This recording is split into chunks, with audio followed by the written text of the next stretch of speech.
T'as sûrement déjà vu des voitures, des chaussures, des montres que t'as trouvé tout bonnement incroyables. Bizarrement, tes potes trouvaient ça aussi incroyable. Moi aussi, je trouve ça incroyable. Et des millions d'autres personnes dans le monde se sont mis d'accord pour trouver ça incroyable. Mais pourquoi tout le monde trouve ça beau ? Les gens ont tendance à croire que c'est les goûts et les couleurs. Les goûts, les couleurs, mon petit loup. On serait dans la subjectivité la plus totale. Ça parle parfois même d'instinct. On s'imagine qu'un bel objet est le fruit d'un génie qui a eu la chance d'avoir une bouffée d'inspiration au bon moment. Eh bah, c'est faux. Ou du moins, c'est pas 100% vrai. Derrière vos designs préférés, il y a des règles, des techniques, des rouages psychologiques et beaucoup d'ingrédients magiques pour vous manipuler et vous faire aimer ce que vous aimez. Alors laissez-moi vous expliquer pourquoi tout le monde trouve ça beau et comment vos marques préférées créent vos designs préférés.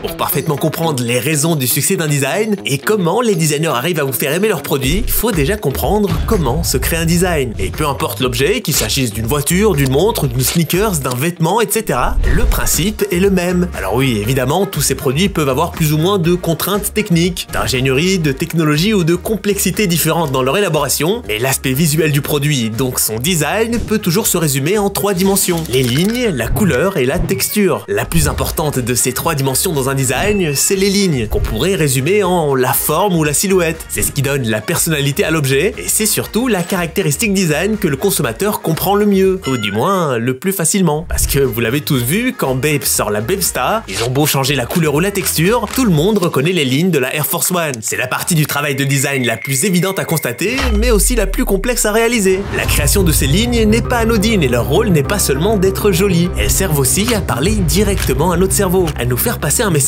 souvent sans qu'on s'en rende compte.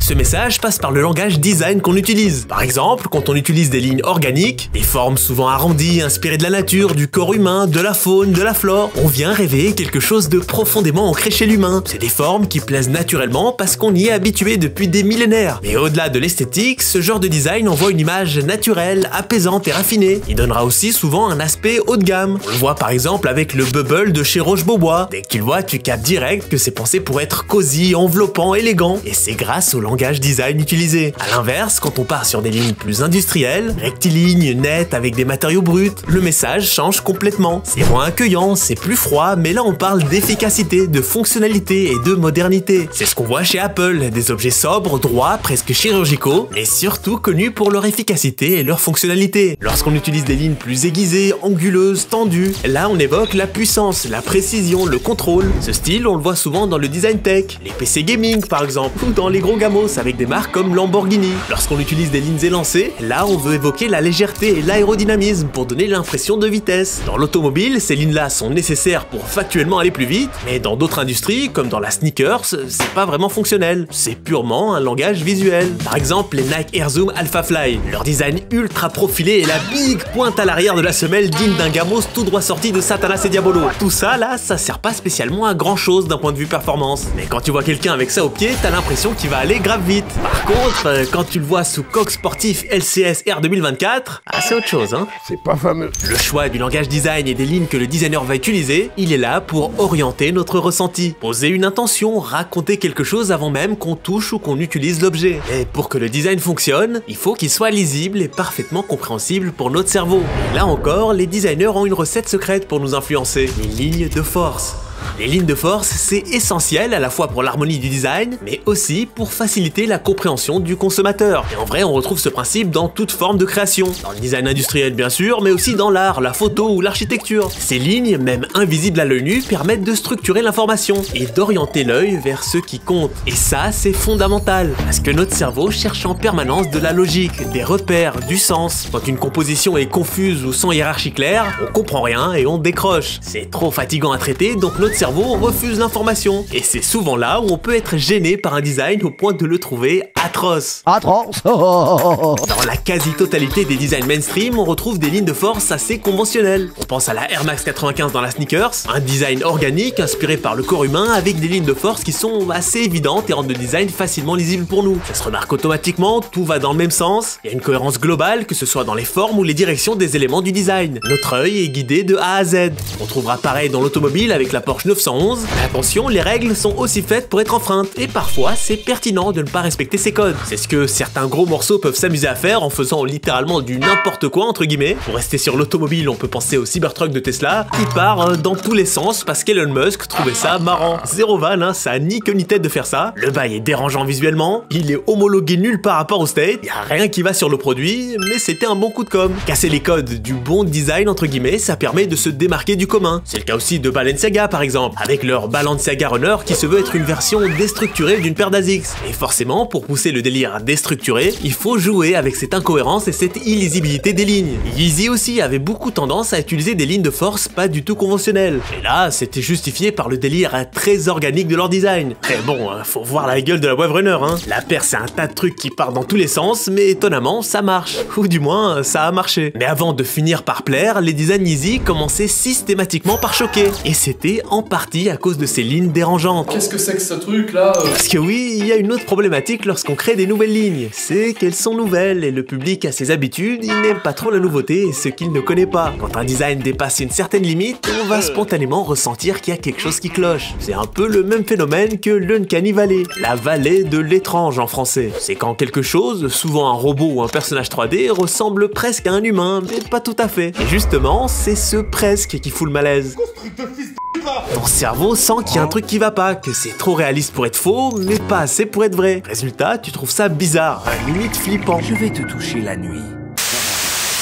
Dans le design, on a un phénomène plus ou moins similaire. Pour qu'un design soit adopté, il faut qu'il ait un certain équilibre. S'il est trop banal, il sera vu comme anecdotique, c'est les sneakers le coq sportif par exemple, et s'il est trop radical, il sera automatiquement boudé par le grand public. Alors évidemment, ça trouve sa niche comme les Balenciaga les plus saugrenus qui existent, ou la marque Rambo qui cherche un public assez extravagant. Et le reste du monde va être très réticent à porter des bails pareils. L'équilibre parfait, c'est lorsque le designer arrive à jauger pile entre les deux. Une proposition assez bizarre pour se démarquer des autres, mais pas assez radical pour être complètement fermé chez le public mainstream. C'est un concept popularisé par le designer industriel Raymond Loewy dans les années 50, le principe Maya, Most Advanced Yet Acceptable, qui veut dire en gros la carabistouille la plus chelou que peut accepter le grand public. Une des entreprises qui maîtrise le mieux ce principe, c'est Apple. Quand ils sortent le premier iPod, il est déjà différent du reste du marché, avec sa forme rectangulaire, son design tout blanc, minimaliste et sa fameuse molette. Mais il reste assez proche des baladeurs de l'époque pour pas perturber le public. Une version après version, il retire les boutons et pure tout jusqu'à arriver à l'iPod Touch, qui ressemble plus à un iPhone sans carte SIM qu'à un lecteur MP3. Une évolution maîtrisée petit à petit à la frontière entre familiarité et innovation. J'ai la chance d'avoir une mère qui est entre traditionnalisme et modernité. On peut même dire que c'est ce principe qui les a sauvés de la faillite. En 1998, à l'époque, Apple était dans le rouge, jusqu'à l'arrivée de l'iMac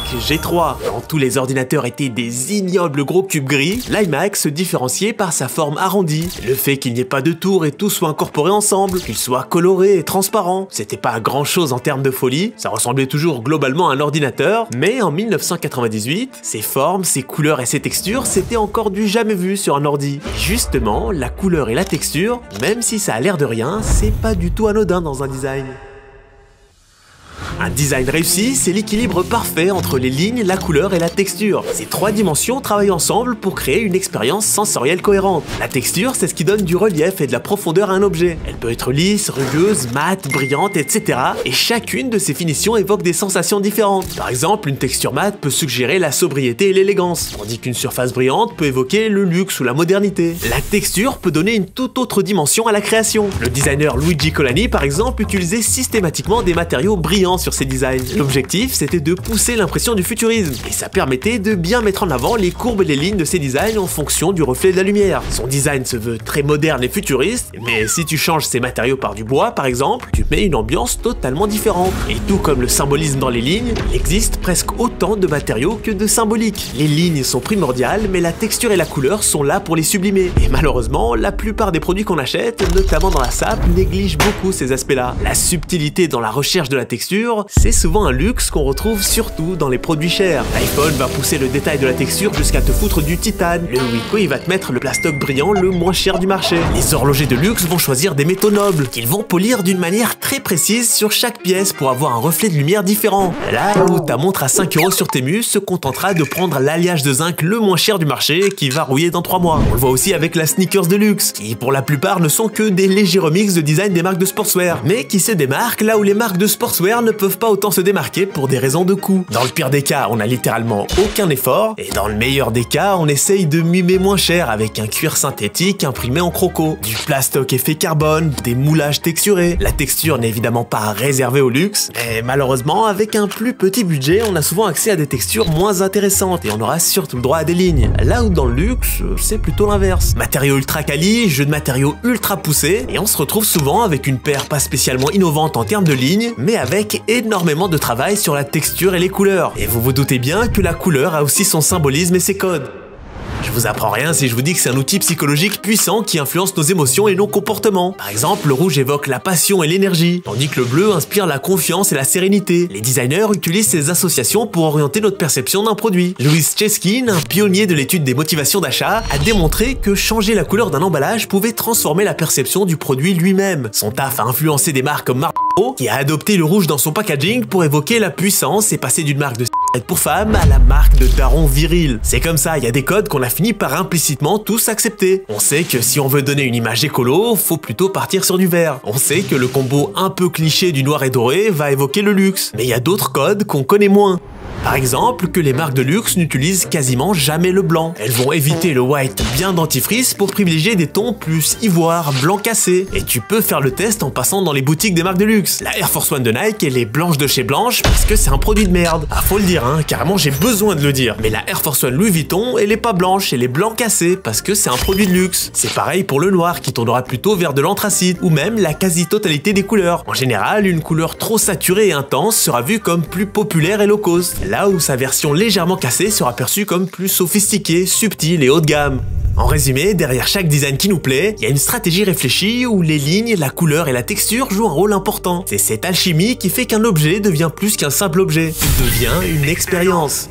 Mais est-ce que pour autant c'est un truc purement objectif où il suffirait de connaître les codes pour créer un design réussi? Eh bah, malheureusement pas. Ça serait trop facile sinon. Il existe des milliers de codes et leviers psychologiques ou culturels. On sait que le design japonais sera plus dans la rigueur et la précision avec des formes carrées. Le design américain sera plus industriel, là où en Europe on préférera les lignes organiques. Culturellement, malgré le mondialisme, on ne fait pas la même chose et on n'aime pas la même chose. Et il n'y a pas vraiment de design qui mette tout le monde d'accord. Sauf à quelques exceptions près. S'il fallait donner un exemple d'un design que tout le monde aime, un objet que des générations entières trouvent beau sans même y réfléchir, c'est bien la Porsche 911. Elle a coché toutes les cases. Une silhouette lisible et désirable, une évolution maîtrisée, une image forte et un symbole culturel presque universel depuis plus de 50 piges. Le design parfait, peut-être pas, mais l'exemple parfait, sûrement. Rolex, Porsche, Nike, il existe des produits qui étonnamment plaisent partout dans le monde. Et c'est aussi un aspect important qui explique souvent pourquoi on aime tous un objet. Et là, c'est pas forcément une question de design. On en a déjà parlé dans des précédentes vidéos, mais la rareté, le prix, son côté inaccessible, l'image de marque, le matraquage marketing, c'est toutes ces choses qui font la désirabilité d'un produit. Et c'est en réalité plus un contexte autour du produit que uniquement le produit en lui-même. Nocta ou Yeezy n'aurait pas aussi bien marché sans le matraquage marketing et la collab avec Drake ou Kanye. Et l'ignoble Air Max des nuits, ils ont beau avoir matraqué sur le marketing, ça n'a pas marché.